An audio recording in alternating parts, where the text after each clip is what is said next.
অৰুণোদয় আঁচনিৰ নতুন এটা আপডেট আহি গ'ল আজি। সেইটো আপডেট হ'ল যিসকলে এতিয়ালৈকে অৰুণোদয় আঁচনি লাভ কৰা নাই আৰু এইবাৰ অৰুণোদয় আঁচনিৰ কাৰণে নতুনকৈ এপ্লিকেশ্যন কৰিছিল, কিন্তু লিষ্টত নাম আহিছে, তাত ৰিজেক্টেড হৈ গৈছে, কিন্তু সেইজনী লোক অৰুণোদয় আঁচনি পোৱাৰ যোগ্য হয়।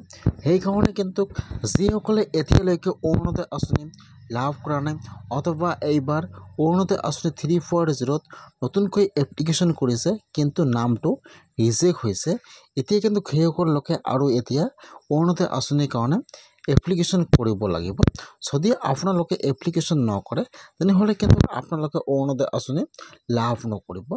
কেনেকৈ আপোনালোকে অৰুণোদয় আঁচনিৰ কাৰণে এপ্লিকেশ্যন কৰিব আৰু এপ্লিকেশ্যন কৰিবলৈ হ'লে আপোনালোকৰ কি ডকুমেণ্টৰ প্ৰয়োজন হ'ব, এতিয়া আপোনালোকে আৰু এবাৰ অৰুণোদয় আঁচনিৰ ফৰ্মটো ক'ত পাব, যিহেতু আপোনালোকে এবাৰ এপ্লিকেশ্যন কৰিছে কিন্তু আপোনালোকৰ নামটো ৰিজেক্ট হৈ গৈছে। কেনেকৈ আপোনালোকে আৰু এবাৰ অৰুণোদয় আঁচনিৰ ফৰ্মটো লাভ কৰিব আৰু আপোনালোকে ফৰ্মটো কেনেকৈ ফিল আপ কৰিব আৰু ক'ত যাই জমা কৰিব লাগিব, এইটো যে সম্পূৰ্ণ প্ৰচেছ ষ্টেপ বাই ষ্টেপ জনাই দি আছোঁ। যদি আপোনালোকে এতিয়ালৈকে অৰুণোদয় আঁচনি লাভ কৰা নাই আৰু আপোনালোকে অৰুণোদয় আঁচনি পোৱাৰ যোগ্য হয় কিন্তু এইবাৰ আবেদন কৰিছিল, আপোনাৰ নামটো ৰিজেক্ট হৈছে, এতিয়া কিন্তু আপোনালোকে আৰু এবাৰ এপ্লিকেশ্যন কৰিব লাগিব। এইটো হৈছে কিন্তু অৰুণোদয় আঁচনিৰ এপ্লিকেশ্যন ফৰ্ম, অৰুণোদয় আঁচনি 340। যিসকলে এতিয়ালৈকে অৰুণোদয় আঁচনি লাভ কৰা নাই সেইসকলে কিন্তু এইটো ফৰ্ম আৰু ফিল আপ কৰি জমা কৰিব লাগিব।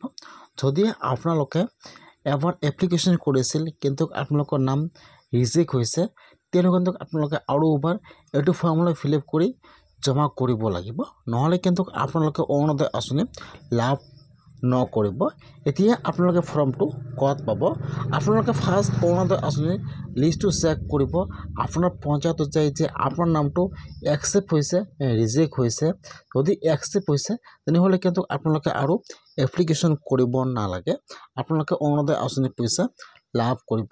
আৰু যদি আপোনাৰ নামটো ৰিজেক্ট হৈছে তেনেহ'লে কিন্তু এতিয়া আপোনালোকে আৰু এবাৰ এপ্লিকেশ্যন কৰিব লাগিব। এতিয়া আপোনালোকে আপোনাৰ পঞ্চায়তত যাব, তাত লিষ্টটো চেক কৰিব, যদি আপোনাৰ নামটো ৰিজেক্ট হৈছে তেতিয়া আপোনালোকে আপোনাৰ পঞ্চায়তত সকলো ডকুমেণ্ট লৈ যাব যে মই অৰুণোদয় আঁচনি পোৱাৰ যোগ্য হয়, মই এতিয়ালৈকে অৰুণোদয় আঁচনি লাভ কৰা নাই, মোক অৰুণোদয় আঁচনি দিব লাগে। ইয়াত চাব, ইয়াত কিন্তু প্ৰপাৰ্টি হাউচ হোল্ড দিয়া আছে, ফাৰ্ষ্ট কিন্তু দিয়া হৈছে বিধৱা মহিলাসকল। যদি আপোনালোকে বিধৱা মহিলা হয় আৰু আপোনালোকে অৰুণোদয় আঁচনি পাবলৈ কিন্তু আপোনালোকে এতিয়ালৈকে অৰুণোদয় আঁচনি লাভ কৰা নাই, তেনেহ'লে আপোনালোকে আপোনাৰ পঞ্চায়তত আপোনাৰ সকলো ডকুমেণ্ট লৈ যাব, আপোনাৰ ration card, voter ID card, Aadhaar card, PAN card, আপোনাৰ বেংক পাছবুক, সকলো ডকুমেণ্ট লৈ আপোনালোকে আপোনাৰ পঞ্চায়তত যাব, তাত যাই ক'ব যে মই অৰুণোদয় আঁচনি পোৱাৰ যোগ্য হয়, মই এতিয়ালৈকে অৰুণোদয় আঁচনি লাভ কৰা নাই, মই এইবাৰ অৰুণোদয় আঁচনিৰ কাৰণে নতুনকৈ এপ্লিকেশ্যন কৰিছোঁ, তথাপিও মোৰ নামটো ৰিজেক্ট হৈছে, মোক অৰুণোদয় আঁচনি দিব লাগে। তেতিয়া কিন্তু আপোনাৰ পঞ্চায়তৰ ফালৰ পৰা আপোনালোকক আৰু এবাৰ অৰুণোদয় আঁচনি 340ৰ এপ্লিকেশ্যন ফৰ্মটো দি দিব। তাৰপিছত আপোনালোকে ফৰ্মটো ফিল আপ কৰি আপোনালোকে আৰু এবাৰ জমা কৰিব, তাৰপিছত কিন্তু আপোনালোকে অৰুণোদয় আঁচনি লাভ কৰিব।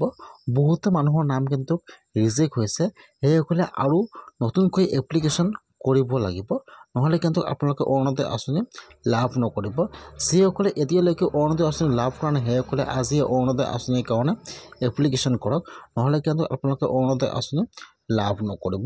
আপোনালোকে আপোনাৰ পঞ্চায়তত যাই ফৰ্মটো লৈ ফিল আপ কৰি আপোনাৰ সকলো ডকুমেণ্ট জেৰক্স কৰিলে আপোনালোকে আপোনাৰ পঞ্চায়তত জমা কৰক। বৰ্তমান কিন্তু এপ্লিকেশ্যন হৈ আছে অৰুণোদয় আঁচনি 340 নতুনকৈ আৰু